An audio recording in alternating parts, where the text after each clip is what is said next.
how do I pray for the sick? I have a 5-step prayer model here just to get you started. Now, there's no recipe or no set 1, 2, 3. This is how we do it and we tick it off, and this is now.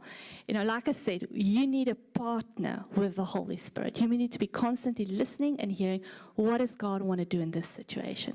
This 5-step prayer model is just for someone just to get started. And then I would say get started, and just like I said, the number one thing that you need to remember for today is do whatever He tells you to do. Number one, in our 5-step prayer model, I do an interview with a person. So you just ask them some questions. Be kind, and they're not your project. Love on them. They need to, when someone walks away from you, they should be loved. If they've been healed or not, they should feel the love of the Father. And then in this interview as well, tell them what you are going to do.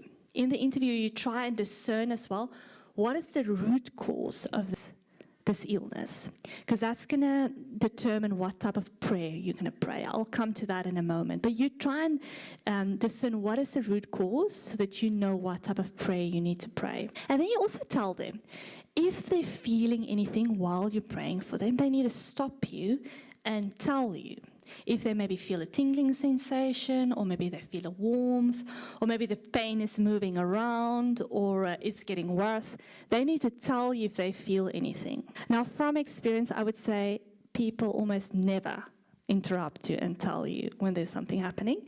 So that's why you pray short prayers. It doesn't have to be a long prayer. You pray a short prayer, and then you re-interview again. Also might want to ask them the question of if there's anything that has happened in their life, a traumatic situation that has happened before the sickness. The sickness can also come because of an unforgiveness that you might have in your heart, or a traumatic experience that you've had before.